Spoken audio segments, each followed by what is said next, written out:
I'm Lippy. And I'm Grumpy. Together, we're Lippy and Grumpy do podcasting. In this episode, egg balancing, a smoke alarm tale, the laughing duck, giving flowers, and short passwords.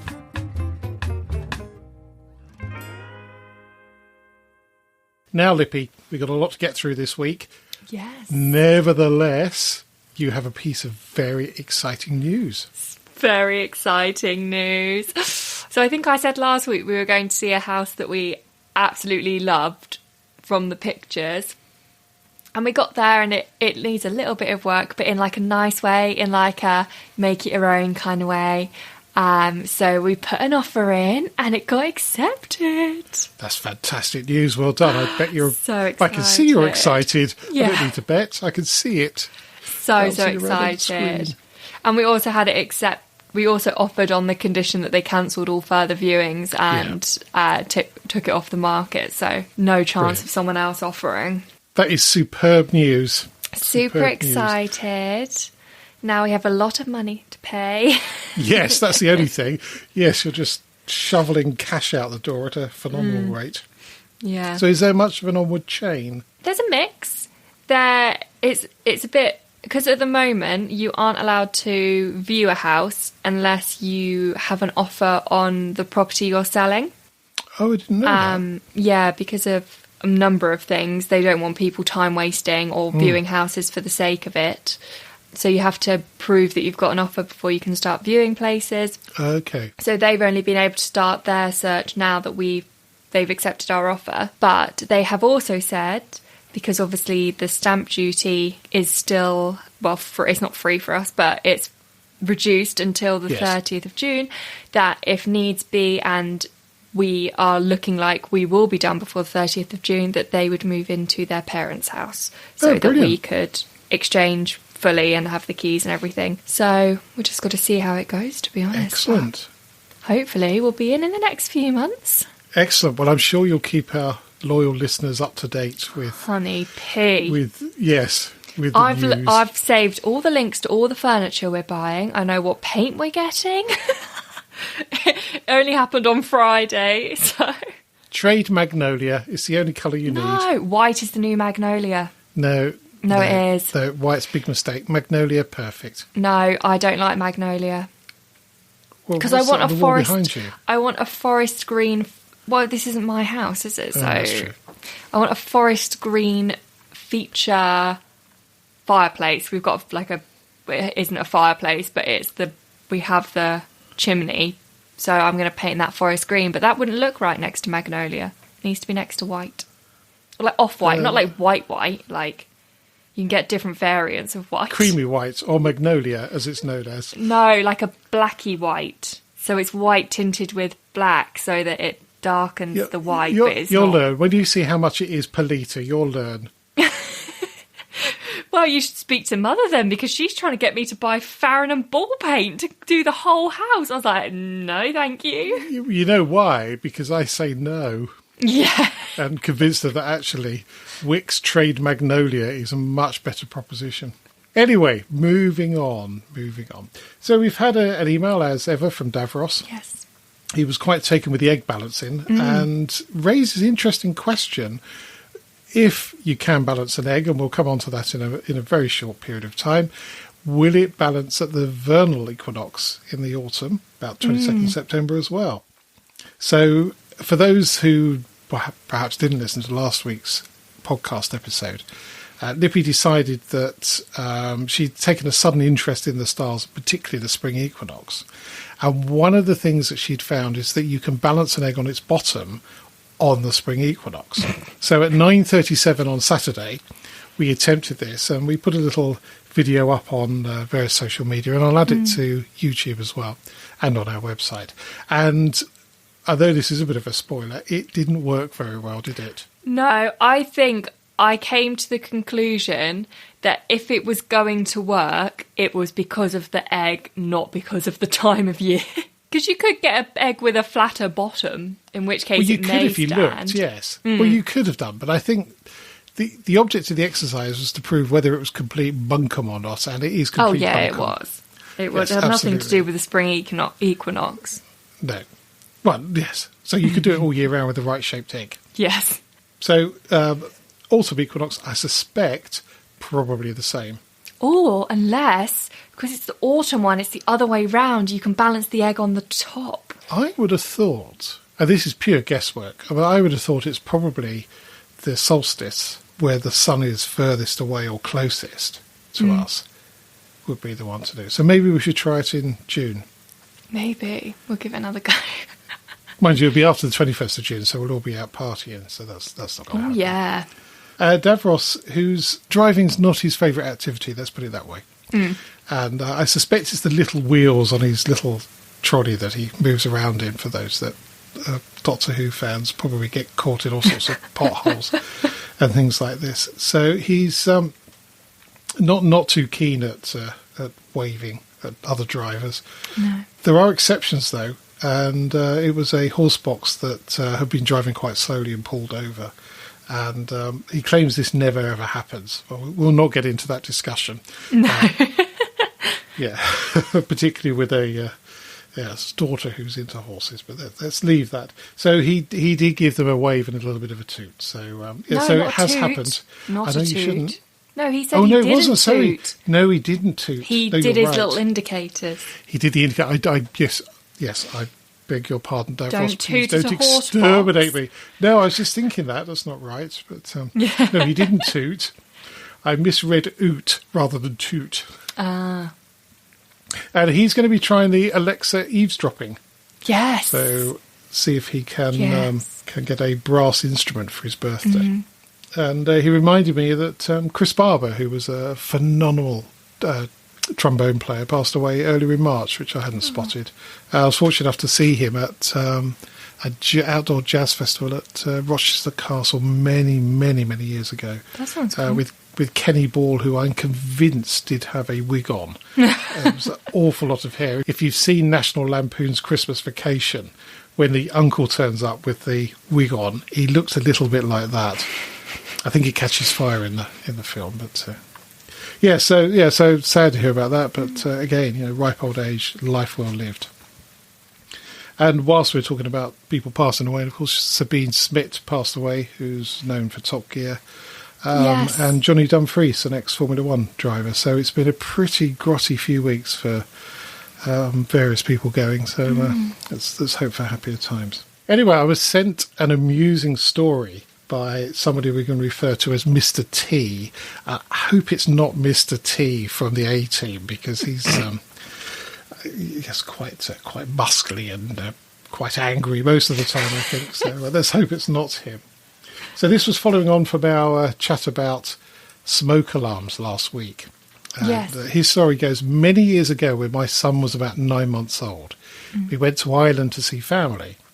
On the way back, we stopped overnight in Anglesey. The following day, we decided to take the scenic route back through Snowdonia. Here's where the mistake happens, quite frankly.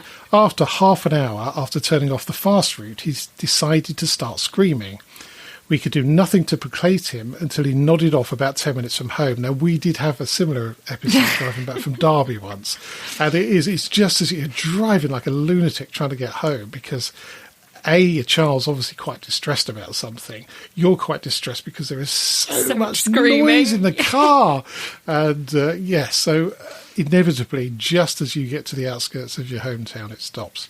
So having driven for 6 hours in circumstances of extreme stress, we walked in home and the alarm was going off.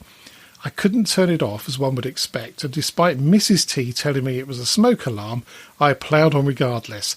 I opened the alarm box, which naturally set off the real alarm, and strangely, closing it didn't stop the real alarm.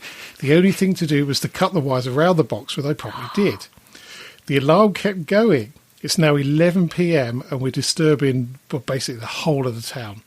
I go outside to cut the wires to the bell box. It's still going. So the only answer was to open the box and remove the bell from the unit. So at last it stopped, presumably with its little clapper going, having nothing to bang on. Oh, so eventually, having trashed the house alarm, I listened to Mrs. T and checked the smoke alarms. The battery on one of them was dead, so a new D-sized battery sorted it out. Oh dear, Mr. T.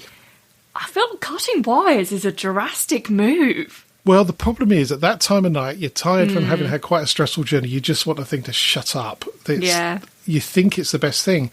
But, of course, all these wires have an added protection in them, and off it will go. I did a similar thing when we had the old alarm here taken out. I went up to remove the bell box, took the cover off the alarm box, and off it went. And when you're on the top of a ladder, that's not what you want. No, and fairly early in the morning as well. So, yes, I feel for you there. But I think probably the advice I would give is listen to Mrs. T. Yes, yeah. And I had a message from the Screaming Tomato down in Australia who just said, I should have mentioned that Harrods did in fact burn down once. Obviously, they've been cautious ever since. So, yes. That's why they have explains the fire brigade. their own fire service. And he was telling me about the floods they're having around Sydney at the moment, and his son was caught up in one. Fortunately, everybody's okay, but it's quite alarming.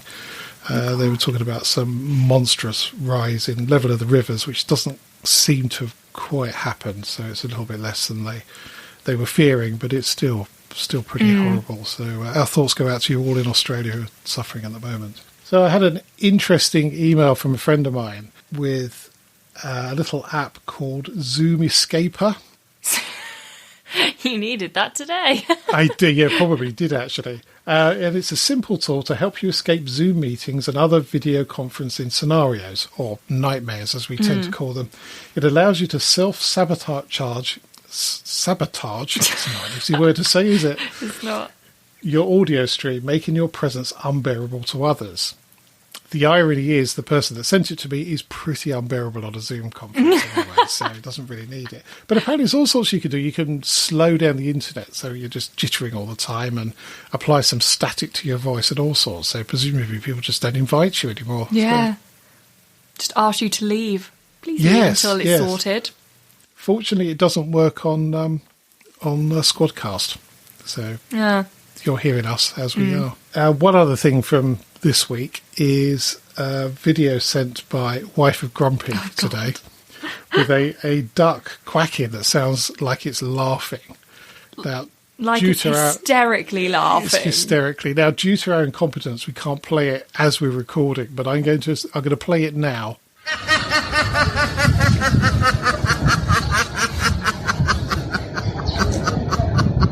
And it still tickles me. That's the fourth or fifth time. And you're. I burst out laughing as I watched that video, and I needed to go to the toilet, and I was sat on the sofa, crying, and I was like, I don't know if I'm going to make it. It really. I don't know why I found it so funny, but it just really got me. Really, yes. I'll post the link as well because you sort of have to see the duck as well as part of it. But I heard it from. I was upstairs and Wife of Grumpy was downstairs, obviously received it and played it. And I can hear this thing. I thought, what on earth's that? And we have geese flying over every now and then. And I thought, it's one of those. It's obviously a bit poorly. But no, it wasn't. I think it had obviously been on the... Maybe it's the one that does the Sip Smith gin. Although it's a goose, though, not a duck. That's a goose, yeah. Yeah, so it's not that at all. No, don't forget.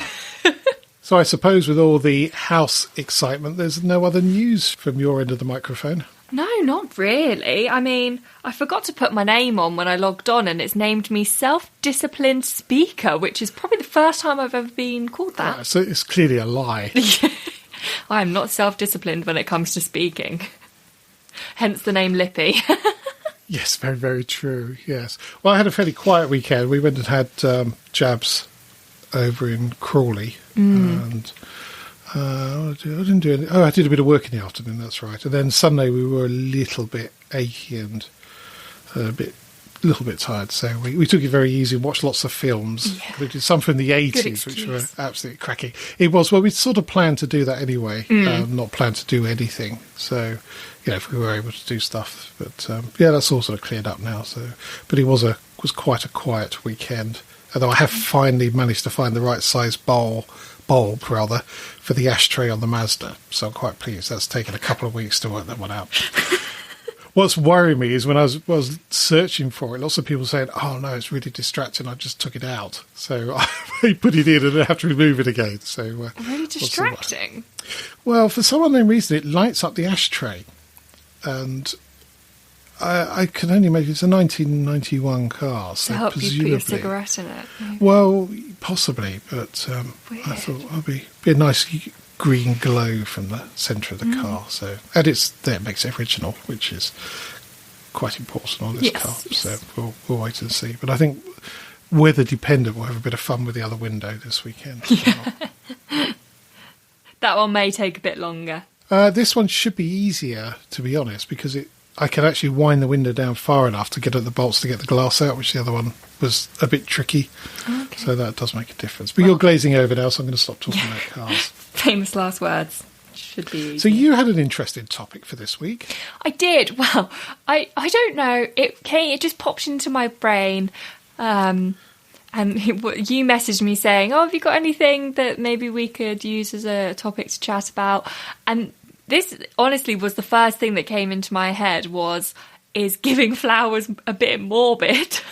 It is an interesting question. Yeah, I thought so. You thought it was a bit of a snowflake comment, but you do just watch them die. Yes, it has crossed my mind oddly in the last few weeks about that, thinking actually that's quite an odd thing to do. I mean, it's obviously not in the same league, but it does sort of smack of killing animals for their fur coats. Yeah. And I love getting flowers. Like, tulips are my favourite if anyone wants to buy me some. But, yeah, I'm also really bad at throwing flowers away because they're quite big and we don't have a very big bin. So, like, they're awkward, you'll bend them. And normally by the time they're getting ready to get thrown, they smell a bit funny as well. Yes, they do. So I'm just so bad at throwing the flowers away that they just sit there dead on the table for about a week. Well, you like to get your money's worth, I suppose. Yeah, exactly. I think there are some ways of improving the life or lengthening the life of the flowers. Changing the water, it's a good one. Definitely. But also when you take the flowers out, so you're not using the vase, is to wash it in a little bit of bleach. The flowers? No, not with the flowers in it. So when you throw the flowers away before you put the next lot in, just soak it in a little bit of bleach because the dying flowers leave chemicals in the vase, which then affect the next one. It's a bit like if you have a fruit bowl with bananas and other fruits. The bananas tend to accelerate the ripening of the other fruit. Oh, I see. And actually, you can do that with tomatoes, apparently. If you've got green tomatoes, put them in a bag with a banana, and it will ripen the tomatoes quicker. I did not know that about bananas. Yeah, all sorts of things. I saw somebody putting a banana under... Oh, no, it's banana skin under the freshly planted plant. Surely that would slip. I have this discussion with Wife of Grumpy on at least once a month that I've never, ever seen anybody slip on a banana skin. There are no reported incidences of it. Well, when I'm allowed round to the house next, I'm going to hide banana skins everywhere, and then we'll see if you fall over. That's ridiculous. But they buried the banana skin and then put the plants on top of it. So... okay, so it's not directly on top of the banana skin. Well, it is, but the plant's not going to slip because it's in the ground. Oh, sorry, I thought you meant a plant pot. I didn't say pot. Thinking, well, pay attention, just because you didn't say it doesn't mean my brain didn't say it to me. This is the issue I have. Well, it's one of the many issues. Anyway, moving on. I think I quite like the idea of bringing the flowers into the house, although with various hay fever sufferers, that's quite tricky. But I think actually seeing them outside, having them outside is much nicer. One of the allotment opposite mine, is a fairly elderly lady, has had that for many, many years. And she tends to go there very early in the morning. So if I pop down to water stuff before work, she's often there. And the flowers that she grows are just incredible. And she says to me, I think it's such a waste to grow flowers. And I said, no, they're beautiful, and B, they attract bees and pollination, other insects. And we need the bees to do that. And interesting, I was reading an article about what flowers to plant with vegetables. So geraniums, for example, next to tomatoes are good because they either attract the things to the plant, I can't remember what it is, or they distract them. Well, I grew tomatoes once, the first year I was there, and I got these things. This old boy turned out, I said, oh, you got tomatoes? And I went, yeah. So looking forward to those. He says, can't grow tomatoes here. Why not? Blight. I went, what? Oh, okay. Well, what do you know? Yeah. man. How long have you been doing this? Yeah, exactly. So anyway, so the tomatoes grew and they were gloriously red. And I went down there one day and they'd all been taken by blight. What is blight? And it tends to happen in damp conditions. It's a disease of the plant. And it is so bad you can't use the plant as compost. You have to throw it away or burn it. Oh, God. And apparently, I mean, a few people have grown tomatoes there, but it's quite damp. The air's quite damp and it's clay, so it's quite clacky. Anyway, we just sort of got off on a little bit of a tangent. Yeah. Anyway, so I was reading this and I found this, it was saying borage for strawberries, which is a beautiful blue plant that you can eat as well. And I'm sure I have seen it in salads, maybe on the television. Oh, so like little blue flowers it comes out as. Yes, a little bit like a star anise. If you think of a star anise, but in blue. Yes, people use them on cake as well. Yes, absolutely, yeah. So I thought, I'll get a packet of those. And I had a quick look. And for my sins, I went onto Amazon and found them there. I thought, next day, that'll be good. I'll get those. So they arrived, and all of the instructions are in Chinese. Can't you just Google the instructions, though? Yes, but it was quite funny. Yeah. So I'm going to grow some of those around strawberries, and I think might put some at home as well, which would be quite nice. So you can eat those. But whilst I was looking at this, they were talking about taking the borage flowers indoors in a vase. And I can't remember who it was. It might have been Sarah Raven who was saying that you cut the stem and then you bung it in boiling water for 10 seconds and then in cold water, and it seals the end somehow, which I would have thought would have made it... Stops it drinking then, doesn't it? Yeah, I would have thought so, but I don't know. Maybe it drinks through other bits. But so that was quite interesting. That needs to be freshly cut rather than... I would imagine, not stuff from the garage. Yes. Yeah, see, I love flowers, but I'm not a gardener. Like, I cannot keep a plant alive to save my life. I tried this summer because we had the time and I potted them all nicely with lots of space and I got the right pots that had like drainage and stuff and they're all dead. Did you water them? Yeah. But then I think they got overwatered. Well, that can be as bad in winter and then they die. And I'm like, I don't know what to do with them now. I just pull them out and start again in the summer. Well, some of them only last a year, don't forget. Yeah, I think I need to find some low-maintenance plants. Because we've got one of the money plants, the ones with the... You plait the stems. And he's been alive for ages. We named him Monty. He's great. That'll be a low-watering one, I guess. Yes, it is. Yeah. But I do remember to water him, even though it's a low-watering one. But yeah, he's got quite big now, actually, our little Morty. Excellent. Well, you'll need a whole van for him when you move. He's going in the front seat with a seatbelt on. Jolly good.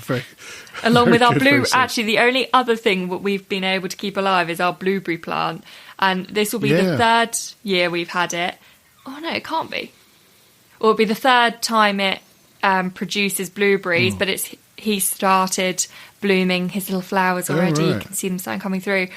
We've had so much success with our blueberry plant, and the blueberries are so good. Oh, that's interesting. Because I planted blueberry bushes at the allotment, but I think the soil was too alkaline, so they've not done at all. So I've taken them out and I've put them in pots of ericaceous. So it'd be interesting to see if they take... Yeah. I think they've probably gone, but they seem to be still hanging on, which is good. Yeah, he lives in a pot, and we specifically bought soil for blueberry plants. Yeah. And he just lives. He's great. In the summer we water him a little bit, but not much. He prefers rain to water, but he doesn't die because we give him tap water in the summer, which is good, because I thought he might by accident. It depends a little bit on your water, but yeah, if you can water them with rainwater, that's so much the better. Yeah. Because the other thing with flowers are flower shops and florists, which you don't see so many of nowadays. We've still got one in the village. When I worked in Great Bookham, there was one just a little bit further up the high street, and that was brilliant. It was a small shop, but it had so much colour in it. It was, and they smell so good, flower shops. Yes, they do. And they're always so good at presenting them. That's the thing. They're just bang, bang, bang. I thought, well, what do you want? I just like some really nice colour. Okay, bang, bang, bang, bang, bang, bang, bang, and it's done. And I didn't know a florist once, many years ago, in Tunbridge Wells, and he always claimed he'd make much money from it, but he managed to support his wife's motor racing career through it. Yeah, I think it was Formula First or Formula Ford at the time. I don't know what. That's impressive to them, but he would get. I mean, it was a big shop as well, and he would get lorry loads of flowers coming in from Holland and across the continent every week. It really my was friend's a florist. She owns. She used to own her own floristry. She's retired now. She's a lot older than me. Obviously she's still retired. My friend, yeah. Either a lot older or a lot richer. I met her at work, which is why. Okay. But yeah, she said it's hard work being a florist. Like, it's early mornings because you have to get up and you have to pick all the good flowers and like, if you don't sell it, you're just losing money. It's gone. Yeah, absolutely. Yeah. Which is why weddings are so good, because weddings use loads of flowers. But so many florists this year would have been probably closed because they do rely a certain amount on weddings. Yeah. And they would have lost all that business this year. Yes, I mean, hence the rise of more online flower deliveries, of which there's a lot advertised just up to Mothering Sunday. Yes, I would imagine they've filled a bit of a gap. But yes, well, hopefully they'll be open again soon and can start. Yeah, I have some very pretty flowers currently on my table. So one last thing on flowers, are you suggesting that people shouldn't send them to you?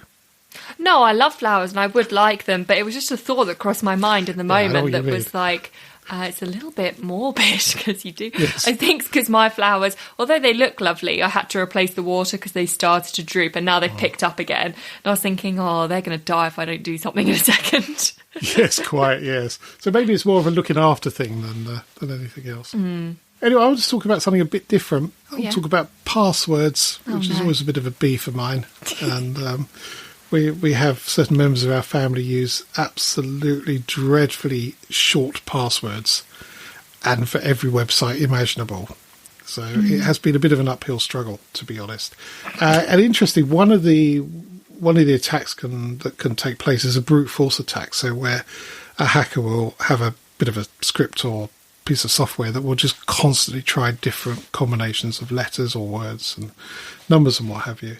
And previously, it's taken quite a while to do this. And I have to say before I go into this that most websites and pieces of software will detect it. If they're seeing lots of attempts, maybe 10 failed attempts, they will lock the account. So a lot of this doesn't really apply, to be honest. But there will be some out there that you can carry on for, weeks and weeks and weeks, and it won't locked out. So it all depends. And the problem is, once you've got one password associated maybe with an email address, then people tend to try other accounts because, if you share email addresses, then it's a good way in. So anyway, so I found this chart, and it says, so the hardware to do a brute force attack has got faster since 2015. So if you have a 7-character password consisting of numbers and upper and lowercase letters, how long do you think it will take to crack that? How long a password? 7 characters. A mixture of numbers, upper and lowercase letters. 3 minutes? You're not far off, it's 1 minute. That is quick, though. It is quick, isn't it? Yeah. It is quick. So what you have to do is... It takes me 1 minute to enter my password normally. Yeah, exactly. Yes. Yes, that's very true. I've got one password I've used for many years. And if you get the master password wrong, it can take you a minute to get to... Go, what did I do wrong? Yes, so the way around is... Yes, as we know. The way around this is either more characters, preferably, or adding symbols into it as well. So if you take that up to 10 characters...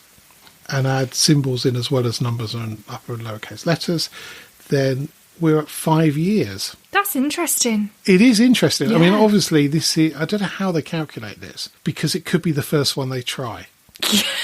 Yeah, because it is trial and error, isn't it? Because it is trial and error. So this is either on average or how long it would take to get through all of the combinations. I suspect it's the latter, actually. So you could be unlucky, it could be the first one. Yes, it is interesting. And there are moves away from passwords. But it's so ingrained into everything that we use. It's hard to see how that will work. There's these odd sort of key things that you can use.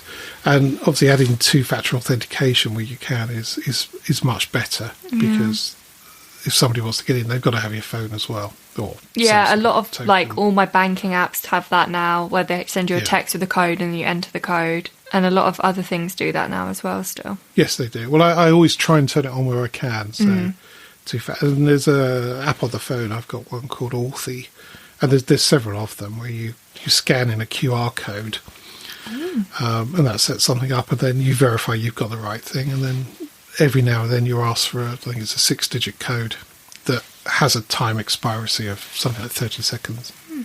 Oh, speaking of QR codes, I had the coolest thing yesterday to do with the house. Obviously, you have to go through fraud, like searches. Oh, yes. Yeah, so there's this company now that do it all through an app.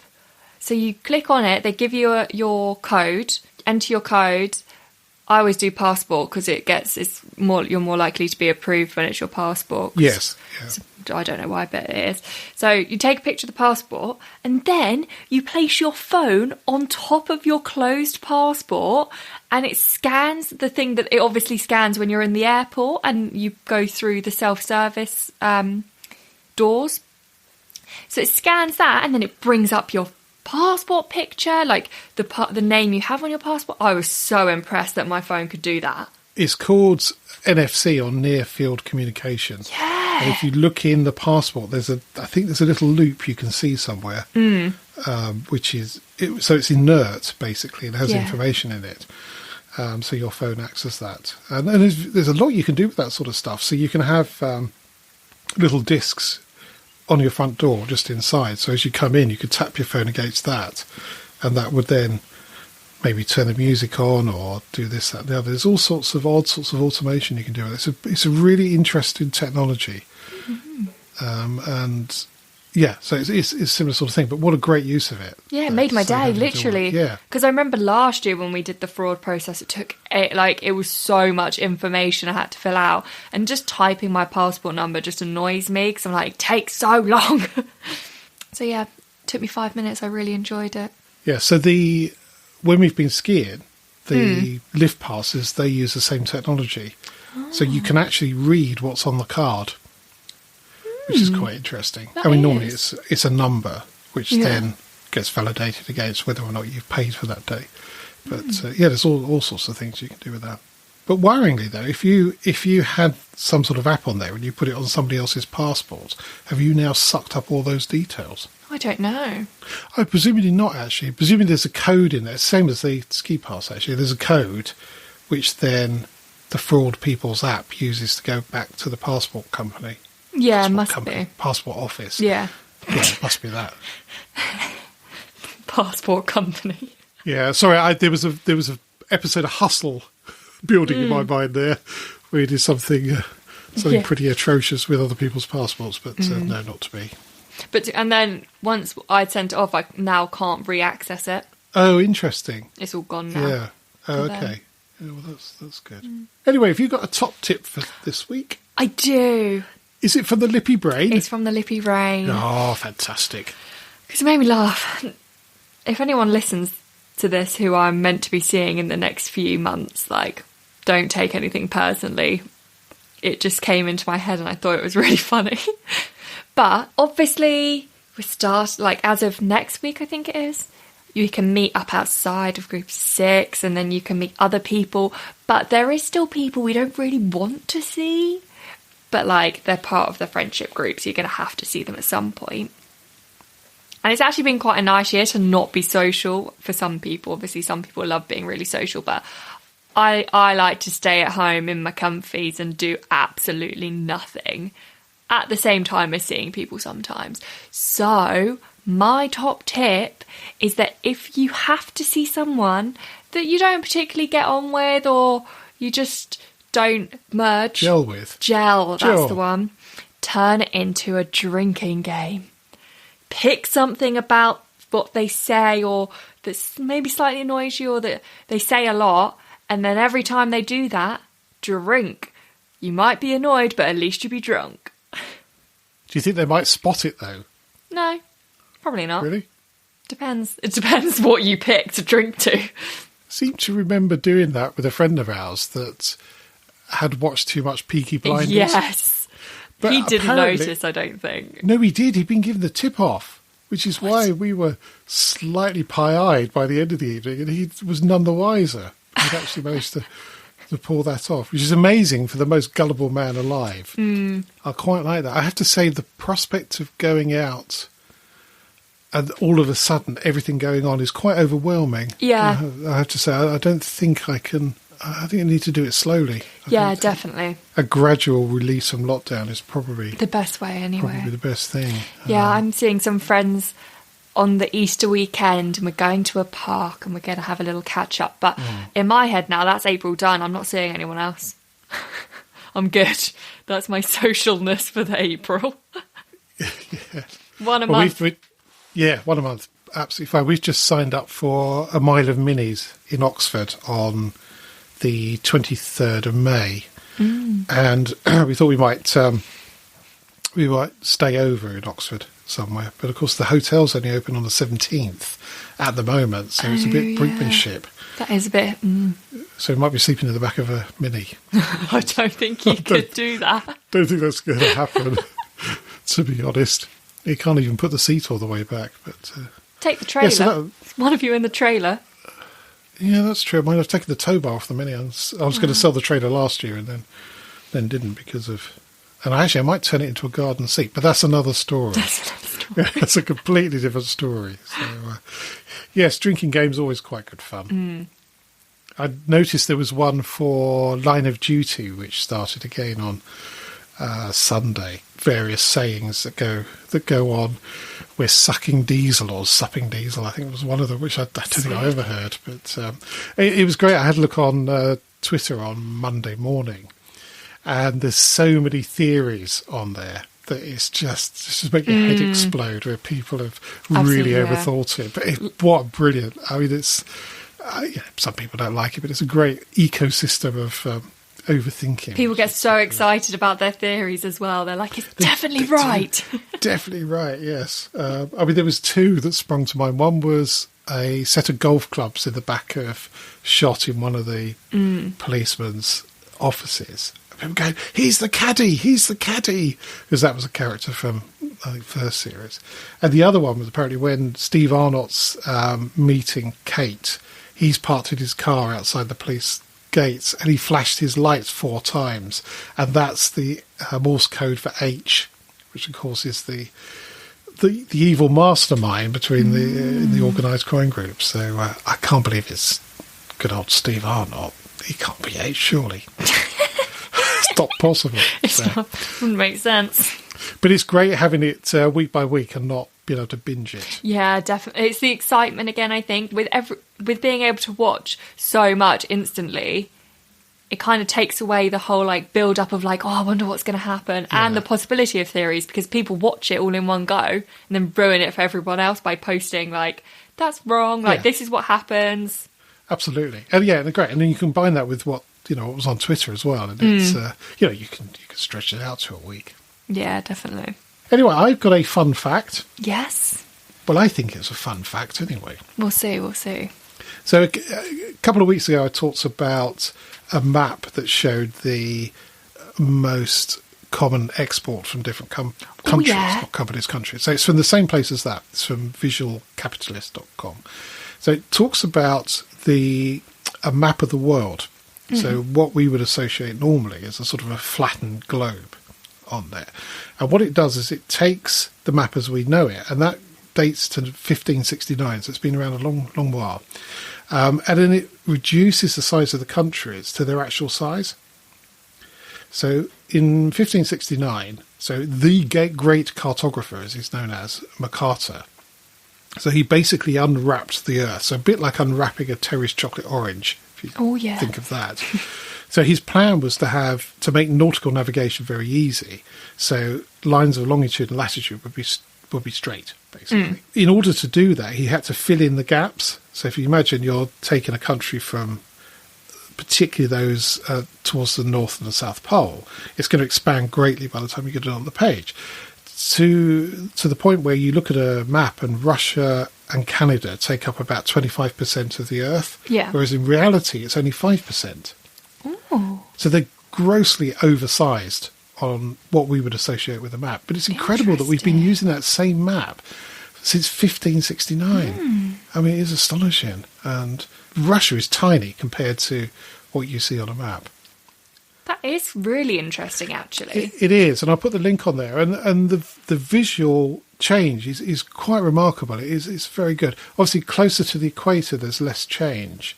And interestingly, Australia doesn't change much. And I know that actually is probably closer to the equator than we tend to think it is. So it tends to be the northern, the European, and I mean, Greenland is tiny compared. I mean, I'd always thought that was enormous on the map. I thought Greenland was big. No, it's not. It's really quite small. I need to re-educate my geography. Well, no, because we've all been brought up with these maps, unless you look at a globe, and then it's quite hard for the brain to work out what the size would be from a globe. And I have actually got a globe in the office here, so I might try and take a photo of that and put that up as well. So I thought that was really interesting. That is actually very interesting. I'm going to have a look at that. I want to see. And it begs the question about how you could actually produce a more precise map. Yeah. And whether you could do it.